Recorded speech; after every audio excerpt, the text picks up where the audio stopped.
The golden age of Hollywood was filled with glitz, glamour, and carefully curated images of its stars.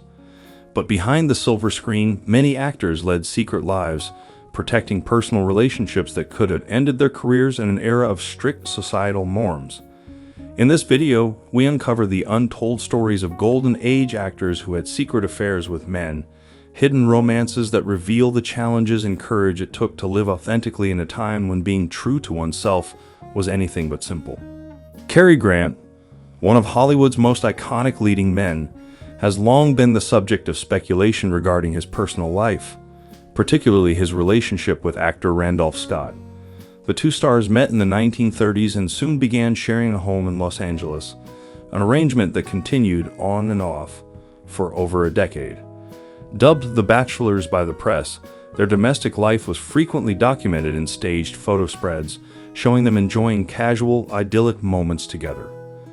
These images were presented as part of Hollywood's effort to maintain their wholesome public images, but they also fueled rumors about the true nature of their relationship. Despite the speculation, both Grant and Scott consistently referred to each other as close friends. Hollywood in the golden age was notoriously conservative, and same-sex relationships were considered taboo, especially for leading men whose careers depended on their appeal to female audiences. As such, any evidence of a romantic relationship would have been carefully concealed. Grant married 5 times throughout his life, with his first wife, Virginia Cherrill, later alleging that their marriage ended in part because of his relationship with Scott.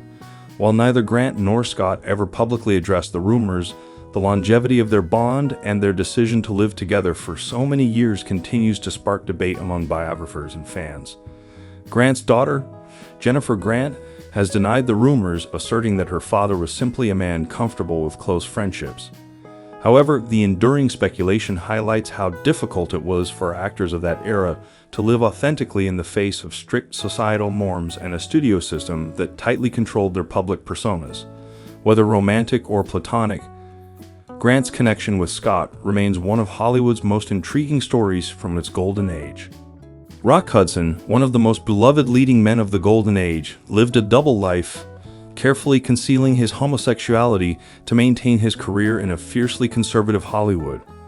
As a matinee idol and heartthrob, Hudson's image was crafted by the studios to embody traditional masculinity, complete with carefully orchestrated romantic publicity stunts involving women. In reality, Hudson engaged in private relationships with men, navigating a society and industry where being openly gay could mean professional ruin. Hudson's sexuality was an open secret among those close to him in Hollywood. Friends and colleagues, including actress Doris Day, with whom he shared a deep bond, were aware of his private life but maintained his confidence. The studio system worked diligently to suppress any rumors, going so far as to arrange his brief marriage to Phyllis Gates in 1955, a union believed by many to be a facade orchestrated to quash growing speculation. Despite the pressures of maintaining a false public persona, Hudson was able to establish intimate relationships away from the spotlight. His private life, however, remained shrouded in secrecy until his death in 1985 from AIDS-related complications. His illness and subsequent public acknowledgement of his homosexuality marked a turning point in the conversation about AIDS and the LGBTQ+ community, shedding light on the discrimination and stigma faced by gay individuals during his time. Hudson's legacy endures as a talented actor who faced immense personal and professional challenges. James Dean, the iconic star of Rebel Without a Cause, remains one of Hollywood's most enigmatic figures, and his personal life has been a subject of enduring fascination. While Dean's brooding image and roles made him a symbol of youthful rebellion, his private life was far more complex. Rumors about his bisexuality and relationships with men have persisted for decades, despite the lack of public confirmation during his lifetime. One of the most notable figures linked to Dean was Rogers Brackett, a successful advertising executive and screenwriter. Brackett, who was openly gay, became a mentor and supporter of Dean early in his career, providing financial assistance and professional connections that helped the young actor navigate Hollywood. Their relationship has long been speculated to have gone beyond friendship, though Dean never addressed it publicly. Dean's interactions with other men, including alleged romantic relationships, were known within certain Hollywood circles. Friends and contemporaries suggested that Dean was open-minded and unconventional in his approach to relationships, refusing to conform to societal norms. This fluidity was consistent with his rebellious persona, both on and off screen. The actor's untimely death at just 24 years old in a car crash added to his mystique, leaving questions about his private life unanswered. In the years since, Dean has been celebrated not just for his cinematic legacy, but also as a figure who challenged the rigid expectations of gender and sexuality in mid-20th century America. While definitive proof of his relationships with men may never surface, James Dean's story continues to symbolize a break from convention and an embrace of authenticity, even within the confines of a judgmental era. Montgomery Clift, celebrated for his intense and emotionally raw performances, was one of the brightest stars of Hollywood's golden age. Behind his captivating screen presence, however, was a man navigating a complex and secretive personal life. Clift, known to be gay or bisexual by close friends and confidants, lived during a time when being openly queer would have ended his career. As such, he kept his relationships with men private while maintaining an outward image that conformed to societal expectations. Clift's close friendship with Elizabeth Taylor became one of the most talked about relationships in Hollywood, though it was strictly platonic. Taylor, aware of Clift's struggles with his sexuality, was fiercely protective of him, providing him with unwavering support throughout his life. Their bond was emblematic of the trust he placed in a few select individuals who understood the challenges he faced. In his private life, Clift had relationships with men, including choreographer Jerome Robbins and screenwriter Truman Capote. These connections were often discreet, as Clift was deeply aware of the need to protect his reputation in an industry that demanded conformity. His reluctance to embrace Hollywood's traditional leading man image further fueled speculation, as he eschewed the macho archetype in favor of more vulnerable and layered roles. Clift's struggles with his identity were compounded by personal demons, including substance abuse and the lingering effects of a devastating car accident in 1956 that left him physically and emotionally scarred. These challenges, coupled with the pressure of keeping his private life hidden, took a toll on his mental and physical health. Raymond Burr, best known for his iconic role as the brilliant attorney Perry Mason, lived a life shrouded in secrecy regarding his personal relationships. Behind his public persona as a Hollywood leading man was a deeply private individual who carefully crafted a false narrative to protect his career during a time when being openly gay was not only stigmatized, but could also destroy an actor's livelihood. Burr was in a committed 30-year relationship with Robert Benavides, an actor and producer. The two met in the late 1950s, and Benavides became a steadfast partner in Burr's personal and professional life. Despite their enduring relationship, Burr went to great lengths to shield the truth from the public. He fabricated elaborate stories about his personal life, including claims of being married multiple times and losing a wife and son. These fictional tales were repeated in interviews and press releases, creating a tragic yet false narrative that supported the illusion of heterosexuality. Burr and Benavides shared a quiet, fulfilling life together away from the public eye. They owned and operated a vineyard in California, where they cultivated grapes and produced wine. Burr's devotion to Benavides was evident in his will, in which he left the majority of his estate to his longtime partner. Despite the constraints of the era, Burr managed to navigate the challenges of being a gay man in Hollywood while maintaining a highly successful career. His ability to balance his private life with the demands of the industry is a testament to his resilience and determination. Today, his relationship with Benavides is seen as an example of enduring love that flourished quietly against the backdrop of an unforgiving social climate. Rudolph Valentino, the legendary silent film star and icon of romantic allure, was no stranger to speculation about his private life.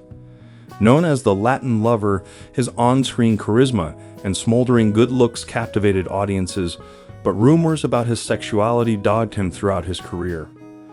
Despite being married twice, both unions were short-lived and fraught with controversy. There were persistent whispers that Valentino may have had relationships with men. Valentino's flamboyant style and polished appearance, unconventional for the hyper-masculine ideals of the 1920s, added fuel to the rumors. He was often labeled as effeminate in the press, which led to public ridicule. Tabloids referred to him mockingly as the pink powder puff, questioning his masculinity and, by extension, his sexual orientation. Valentino defended himself passionately, even challenging one writer to a boxing match to prove his toughness. While no definitive evidence has ever surfaced to confirm Valentino had relationships with men, anecdotes and conjecture have endured. Some biographers have pointed to his close friendships with other men in Hollywood and suggested these relationships might have been more than platonic. His second wife, Natasha Rambova, a strong-willed and artistic woman, was also rumored to be uninterested in physical intimacy with Valentino, leading some to speculate about the nature of their marriage. Valentino's untimely death at 31 from peritonitis only added to the mystique surrounding his life. He left behind legions of grieving fans, and the unanswered questions about his private affairs have continued to fascinate historians and fans alike. While the truth about his sexuality may never be known, Valentino's legacy as a groundbreaking figure in Hollywood remains indisputable, symbolizing both the glamour and the complexities of stardom during the golden age of film. Anthony Perkins, best known for his iconic role as Norman Bates in Psycho, had a complicated relationship with his sexuality, which remained a topic of speculation throughout his career. Although Perkins initially married photographer Barry Berenson, with whom he had 2 sons, his private life, especially his relationships with men, was largely kept under wraps due to the pressures of Hollywood and societal norms at the time.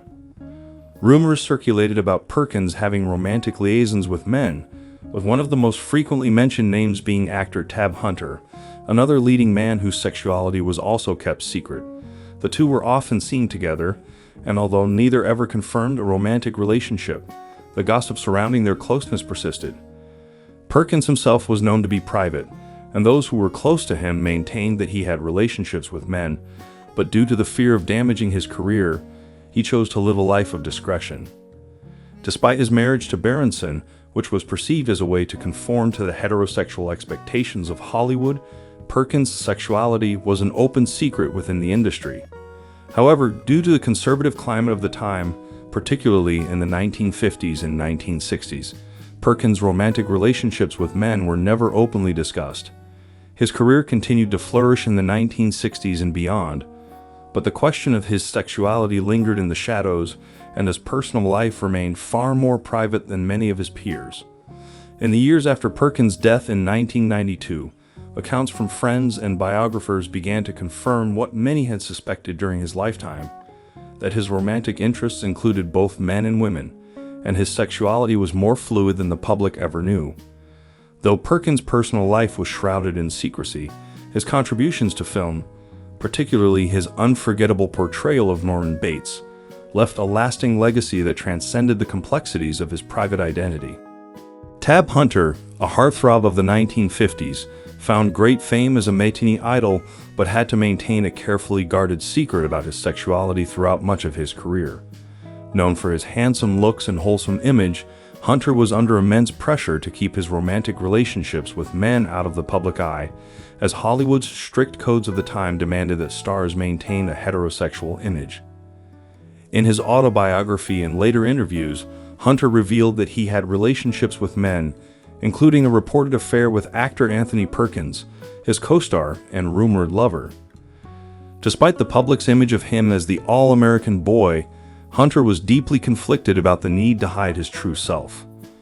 He had several high-profile relationships with women, but these were largely for appearance's sake, to preserve his image as the quintessential leading man. Hunter's struggle with keeping his sexuality private was not unusual for Hollywood stars of the era. Many actors faced similar challenges, with their careers at risk if they were publicly outed. Hunter's career, while successful, was undoubtedly impacted by the industry's reluctance to accept openly gay stars, which led to him being typecast and limited in his roles. It wasn't until later in life, after his retirement from acting, that Hunter was able to be open about his sexuality. In 2005, he published his memoir, Tab Hunter Confidential, where he spoke candidly about his experiences in relationships, including with Perkins. The book not only revealed the truths about his private life, but also became a symbol of empowerment for others in the entertainment industry struggling with similar issues. Tyrone Power, one of Hollywood's most celebrated leading men of the 1940s, was renowned for his striking good looks and charm. However, his personal life was a subject of much speculation, particularly regarding his relationships with men. Despite his 3 marriages, rumors about Power's sexuality persisted throughout his career, as many believe these unions were at least partially intended to maintain his heterosexual image in the public eye. Power was linked to several men, including composer Lawrence Hart and other influential figures in the entertainment industry. These relationships were conducted discreetly, as the rigid social and professional norms of the time made it virtually impossible for a major star to openly acknowledge their sexuality without risking their career. Hollywood studios were notorious for controlling the personal lives of their stars, ensuring any behavior that could tarnish their carefully crafted personas remained hidden. Power's relationships with women, including actresses Annabella and Linda Christian, whom he married, were highly publicized and played a key role in reinforcing his image as a romantic idol. Yet, those close to him have often hinted at his complex personal life, suggesting he was deeply affected by the pressures of living a double life. Despite the secrecy, Power's legacy as a gifted actor remains undiminished. He continued to captivate audiences with his performances in films like The Mark of Zorro and Witness for the Prosecution, but his personal struggles underscore the challenges faced by many Golden Age actors forced to conform to societal expectations. Laurence Olivier, widely regarded as one of the greatest actors of the 20th century, was known for his commanding performances on stage and screen. However, rumors about his personal life, particularly regarding a possible romantic relationship with fellow actor Danny Kaye, have persisted for decades. While Olivier was married 3 times, most famously to actress Vivien Leigh, his close and enigmatic connection with Kaye fueled speculation. The rumored affair between Olivier and Kaye was never confirmed, but their unusually intimate friendship raised eyebrows in Hollywood and theater circles. Letters and anecdotes from those who knew them have hinted at a bond that went beyond mere camaraderie. Despite these whispers, Olivier remained publicly devoted to his marriages, especially during his tumultuous relationship with Leigh, who herself struggled with mental health issues. In an era when being openly involved in same-sex relationships could ruin careers, Olivier, like many of his contemporaries, would have been compelled to keep such matters private. His artistry and reputation as a leading man demanded a carefully maintained public image, which left little room for deviation from societal norms. Regardless of the truth behind the rumors, Olivier's enduring legacy lies in his unparalleled contributions to acting and his influence on generations of performers. Farley Granger, best known for his roles in Alfred Hitchcock's Rope and Strangers on a Train, led a life that defied Hollywood's rigid expectations during the Golden Age. Granger was openly bisexual later in life, but during his career, he had to navigate the pressures of maintaining a heterosexual image in an industry that demanded conformity. Granger had relationships with both men and women, including a well-documented affair with playwright Arthur Lawrence.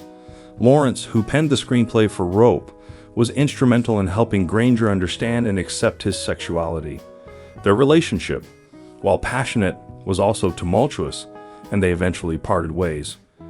Granger also had a brief romance with composer Leonard Bernstein and a long-term partnership with producer Robert Calhoun, with whom he spent the latter part of his life. While Granger was romantically linked to actresses like Shelley Winters to maintain a conventional public image, he refused to live a life of complete secrecy. His decision to discuss his bisexuality in his memoir, Include Me Out, published in 2007, marked a significant moment of honesty about his private life. Granger's willingness to embrace his identity, even in his later years, reflected his refusal to be confined by the restrictive norms of Hollywood's Golden Age. Granger's legacy is not only defined by his performances, but also by his courage in acknowledging and sharing his truth in an era that often punished authenticity. George Cukor, a celebrated director of Hollywood's Golden Age, was known for his artistic genius behind classics like The Philadelphia Story and My Fair Lady. While not an actor, his role in the industry and his personal life made him a central figure in the hidden gay culture of Hollywood. Cukor was openly gay within his private circles, though he maintained discretion to avoid jeopardizing his illustrious career in a time of rampant homophobia. Cukor's home became a safe haven for Hollywood's closeted elites. He frequently hosted lavish gatherings that were discreetly referred to as boys' parties, attended by many of the industry's most prominent gay and bisexual figures. These events offered a rare space where attendees could socialize without fear of exposure, a stark contrast to the public personas they were forced to maintain. Rumors suggest that stars like Cary Grant and Montgomery Clift were occasional attendees, further solidifying Cukor's role as a trusted confidant within the community. Despite his success and influence, Cukor's sexuality was occasionally used against him.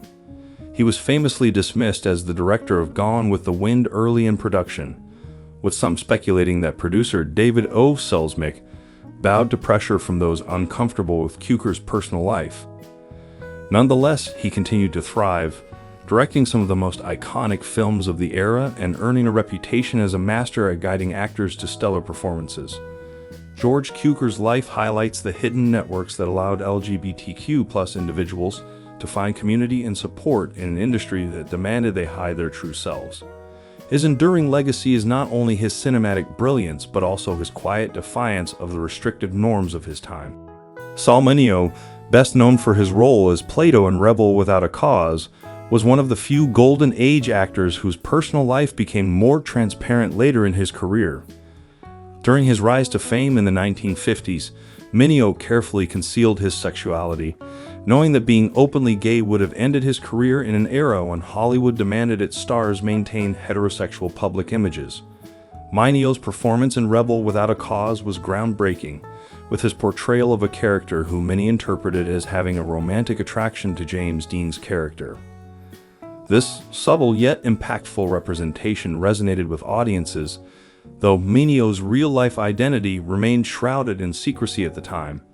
As his career progressed, he faced challenges breaking out of the teen idol mold, which compounded the pressures of hiding his true self. By the 1960s and 1970s, Mineo began to live more openly, forming relationships with men and becoming involved in LGBTQ+ activism. His honesty about his sexuality later in life was a bold move, especially for someone who had experienced the height of fame in a time of rigid societal expectations. Tragically, Mineo's life was cut short in 1976 when he was murdered in a senseless robbery at the age of 37. Saul Mineo's legacy as an actor and a quiet trailblazer for LGBTQ+ representation endures. His journey reflects the struggles and triumphs of many Golden Age stars who navigated a complex web of societal expectations, personal identity, and the pursuit of authenticity in a time of great cultural constraint. Noel Coward, the celebrated playwright, actor, and songwriter, was a towering figure in the arts during the Golden Age of Hollywood and beyond. Known for his sharp wit and sophisticated charm, Coward was openly gay within his private social circle, which included many prominent figures of the era. However, like many of his contemporaries, he never publicly acknowledged his sexuality due to the stringent societal norms and legal ramifications of the time. Coward's relationships with men were an open secret among his friends and collaborators who admired his unapologetic confidence in being himself behind closed doors. Despite this, he maintained a veneer of discretion in public, using his wit and humor to deflect attention from personal matters. Coward's long-term relationship with Graham Payne, an actor and singer, was central to his life, and the two remained devoted partners for decades. The restrictive attitudes of the era did not hinder Coward's creative output or his influence. He frequently infused his works with subtle nods to his identity, cleverly navigating societal taboos through double entendres and sophisticated dialogue. His plays, such as Private Lives and Blithe Spirit, and his appearances on stage and screen, showcased his immense talent and cemented his status as a cultural icon. Noel Coward's life exemplifies the quiet resilience of many LGBTQ+ figures in the Golden Age of Hollywood. While he could not be publicly open about his sexuality, he lived authentically within his personal sphere, leaving a legacy of brilliance, humor, and unapologetic individuality that continues to inspire.